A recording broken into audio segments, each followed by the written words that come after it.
Olá, muito bom dia a todos. Bem-vindos a mais um vídeo do canal Benfica 21.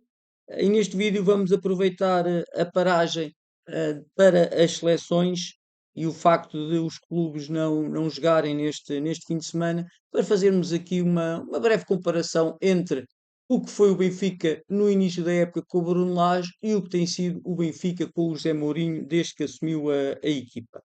E de facto, eu até coloco aqui no título a comparação que prova muita coisa e também, isto mais para a parte final do vídeo, o treinador ideal para o Benfica, obviamente, na minha opinião, e obviamente, se o José Mourinho não conseguir recuperar este nosso Benfica, e conduzi-lo de facto a bons resultados e a boas exibições, que não é o que está a acontecer. Daí, portanto, eu coloco aqui duas questões. O que se prova com esta comparação que vamos fazer entre o Bruno Lage e o José Mourinho, comparação no sentido dos jogos que fizeram no Benfica, não a nível de carreiras, obviamente, que aí não há comparação possível. E depois, no final, vou-vos dizer aquele que para mim seria o treinador ideal para o nosso Benfica, no caso do José Mourinho não levar a bom porto esta sua missão. Antes de mais, pedir-vos o habitual, que é caso gostem deste tipo de vídeos, de outros vídeos, que eu muitas vezes analiso os jogadores da formação, analiso os jogos do Benfica, por favor, subscrevam o canal se ainda não subscrever, coloquem os vossos gostos nos vídeos, as vossas sugestões, as vossas críticas, que é de facto importante para que este canal continue a crescer. Voltando então aqui ao tema principal, este resumo é o resumo do Bruno Lage no Benfica. Ele fez 10 jogos, sendo que na dos Campeões, na fase de qualificação, naquela terceira pré-eliminatória e no play-off, 3 vitórias e um empate, como sabemos, e não sofreu golos. Depois, no único jogo que ele fez na fase de Liga das Champions, esta época, teve aquela derrota em casa, que contribuiu muito para a sua saída. Na Liga Portuguesa também, ali um empate em casa, nada esperado, que também colocou em causa a sua continuidade, e na Supertaça a vitória contra o Sporting. O José Mourinho, neste resumo, também estão os jogos que ele fez aqui, quer para o Campeonato da Turquia, quer para a própria diria, pré-eliminatória da Liga dos Campeões. Portanto, o Mourinho ganhou o único jogo que fez pelo Benfica na Taça da Liga, o único que fez também na Taça de Portugal.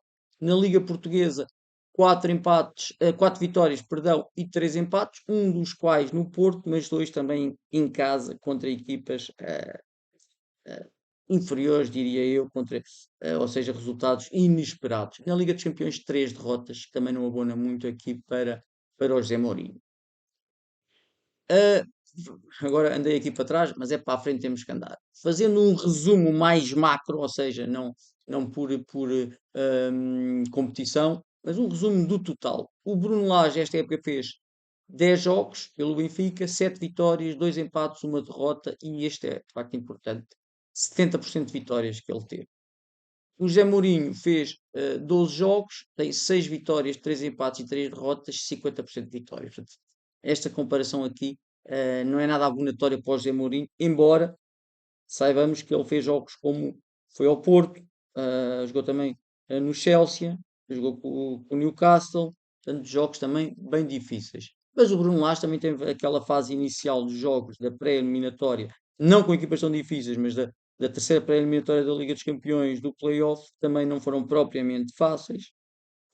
Mas a verdade é esta, é que o Bruno Lage tem mais 20% de jogos menos complicados, é verdade, mas a diferença também de vitórias é muito grande aqui com o Bruno Lage, com 70% dos jogos que fez, saiu com vitórias, e o José Mourinho apenas metade. Golos marcados também, ambos não têm de facto uma grande média de golos marcados, o Bruno Lage 1.5, o José Mourinho 1.75, e golos sofridos, o Bruno Lage 0.5 e o José Mourinho 0.75. É de facto interessante, o Bruno Lage tem aqui menos golos marcados por jogo, mas também menos golos sofridos.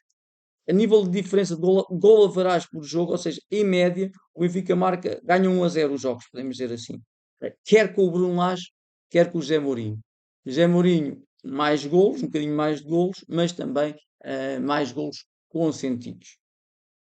Aqui podíamos generalizar esta estatística a dizer que o futebol com o José Mourinho é mais interessante, porque Está bem que sofre mais golos, mas também marca mais golos. Mas depois, vendo ali na prática os jogos, não me parece que seja de facto uma grande verdade, porque eu diria que se calhar o melhor futebol do Benfica, ali a segunda parte contra o Vitória, um bocadinho também do jogo, agora do último jogo em casa para a Liga dos Campeões, foram das melhores exibições do Benfica, mas também com o José Mourinho já tivemos as piores exibições do Benfica esta época. A verdade de facto é essa. De vantagens para o José Mourinho, que eu considero inequívocas, o discurso, de facto, o discurso muito mais interessante, muito mais cativante que o José Mourinho tem, provavelmente para dentro e também para fora, obviamente, para os adeptos, para a comunicação social. O respeito, de facto, aquela admiração que ainda existe da parte dos jogadores, da própria estrutura do Benfica, um respeito, de facto, pelo que ele diz e também um respeito externo, vê-se, de facto, pela própria, lá está, a comunicação social, pelos outros agentes do futebol. Vantagens do Bruno Lage foi ele que construiu o plantel, ou que ajudou a construir o plantel. São jogadores feitos à medida do que ele quereria para o Benfica, não é o caso do José Mourinho. E também me parece que o Bruno Lage hum, tinha ali uma melhor, parece-me, preparação dos jogos em função do adversário. E é eu que quando no jogo contra o Chelsea, no jogo contra o Newcastle, prepararia de facto os jogos de outra maneira. Se calhar até nem teríamos as mesmas oportunidades, como por exemplo o Chelsea, mas se calhar tínhamos levado a alguma coisa melhor. A lembrar que, por exemplo, o ano passado fomos ganhar ao Porto. Mas, pronto, vale o que vale. Apenas uma opinião minha. Semelhanças, futebol pouco atrativo, tem sido, acho que não é surpresa para ninguém, quer com outra maior parte, uma grande percentagem dos jogos tem sido um futebol pobre, pouco atrativo, pouco ofensivo, pouco associativo entre os jogadores. Muitas dificuldades, de facto, em marcar golos, sobretudo contra blocos baixos. Aquela coisa de ir à esquerda, ir à direita, mas de uma forma lenta, hum, previsível, diria eu, continua. E de facto a aposta muito pouco convincente na formação. Vão-me dizer, não, mas não é a altura de apostar na formação, que os jogadores podem ficar queimados. Não. Eh, Se o jogador da formação conseguir, for bom, ele vai corresponder. Se não for bom, olha, é uma prova em que se calhar não é um jogador para o Benfica.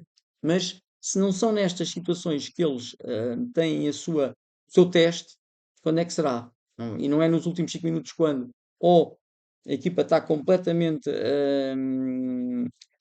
desorientada no sentido de querer ganhar, nem é sequer quando a equipa já está a ganhar por vários golos em que o resultado já está feito. Os jogadores têm que entrar quando existe a necessidade de entrar no jogador e eles têm que mostrar o que valem.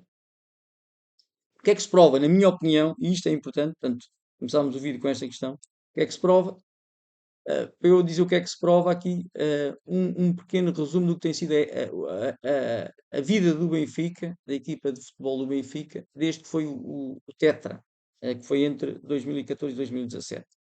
Em 17-18 houve um desinvestimento na equipa, o Porto foi campeão, como sabemos. Em 18-19 o Rui Vitória foi despedido, e o Bruno Lage operou um milagre, ou seja, diria eu que foi um milagre, aquelas vitórias, ganhámos em Braga, na segunda volta, contra o Guimarães, ganhámos em Alvalade, ganhámos nas Antas, foi de facto uma segunda volta fantástica do Benfica, mas diria que quase irrepetível, na verdade.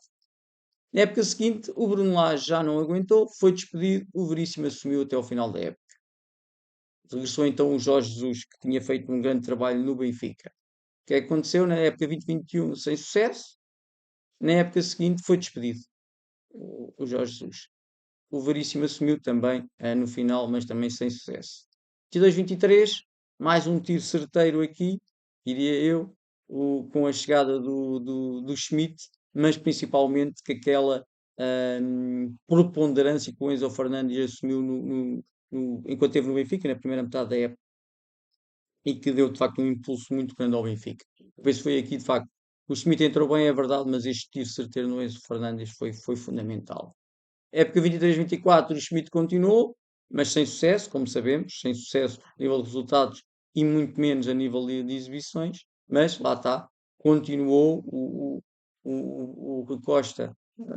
Lá viu que se calhar o Schmidt podia ser o Schmidt da primeira época, mas sem Enzo Fernandes, isso não aconteceu. Foi despedido, regressou o Bruno Lage logo no início desta época, mas também não teve sucesso. Quase, quase foi campeão, quase, quase ganhou a taça, mas não só ganhou a taça da Liga. Bruno Lage continuou, já um bocadinho fragilizado, é verdade, sem sucesso, ganhou mesmo assim a supertaça, mas mesmo ganhando a supertaça, mesmo qualificando a equipa, já estava muito queimado entre os adeptos, e o Rui Costa também, devido ao facto de haver eleições, despediu o Bruno Lage, de acordo com a maior parte dos benfiquistas, na verdade, sou o José Mourinho. Será que com sucesso? A ideia é que, pelo menos até ao momento que ele fez agora, não se prevê de facto muito sucesso do José Mourinho. Portanto, prova-se aqui o quê? Um padrão. Muitas dificuldades em ter sucesso, desde o Tetra, parece que são só ali situações pontuais. O Rui Vitória foi despedido, o Bruno Lage foi despedido duas vezes, o Jorge Jesus foi despedido, o Schmidt foi despedido, todos eles foram despedidos. Paralelamente ao despedimento destes treinadores, fortes reestruturações do plantel. Vem um treinador, vem com uma ideia nova, vamos reformular o plantel. Vêm 5 ou 6 jogadores caros, vamos a vender estes jogadores, se calhar não pelo preço que deviam. Depois, a questão que se coloca é: será que é do, a responsabilidade é dos jogadores, a responsabilidade é dos treinadores, as responsabilidades muitas vezes é dos árbitros? Ele está sempre a dizer, o Rui Costa, que assume a responsabilidade. Mas está na altura de fazer alguma coisa com essa assunção de responsabilidade. Ou seja, não é só criticar, não é só. Porque o facto de despedir um treinador e de reformular um plantel significa que também está a responsabilizar o treinador e o plantel. Mas o que eu digo é que está na altura de olhar para o umbigo, pensar, se calhar aqui o erro tem sido meu, de escolher este treinador, de escolher estes jogadores. Vamos aqui tentar ver o que é que eu estou a fazer mal e tentar ver o que é que os outros estão a fazer bem e replicar, porque não é crime nenhum replicar o que os outros estão a fazer bem. Portanto, aqui a ideia que se coloca é olhar para o umbigo, mas olhar a sério e saber o que se pode fazer melhor. E aqui está o tal treinador que para mim seria ideal para o Benfica. Eu já fiz um vídeo sobre isso, mas não há dúvida. O Pablo Aimar tem feito um trabalho excelente na Argentina, onde é treinador adjunto, mas o treinador principal diz que é ele que, de facto, muitas vezes dá os treinos, faz as táticas e, portanto, tem competência e tem conhecimento.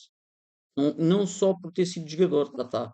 Ele tem competência e tem conhecimento também a nível de treinador. Ele diz que aprendeu muito, por exemplo, com o Jorge Jesus. E não se esqueçam que ele é treinador adjunto de uma equipa que é campeã do mundo. eh, Tem os jogadores que tem. Experiência a lidar com estrelas, como sabemos, as tantas estrelas que tem a Argentina. Tem o respeito dos jogadores, tem a admiração dos jogadores e, por outro lado, tem o carinho dos adeptos. Portanto, Deus queira que o José Mourinho tenha sucesso, que em AD volta ao Benfica e que tenha sucesso. Mas caso não tenha, epá, não deem mais tiros nos pés, porque Costa, não dês mais tiros nos pés e vai buscar este senhor, que é um senhor de futebol como tu foste. E pronto, espero que tenham gostado aqui deste vídeo. Pedir-vos o habitual que é para subscreverem, para partilharem, também é muito importante para partilharem, para mandarem este vídeo para outros benfiquistas, para estarem sempre a par aqui da atualidade do Benfica. Um abraço a todos e um bom fim de semana, apesar aqui do tempo chuvoso que está. Obrigado.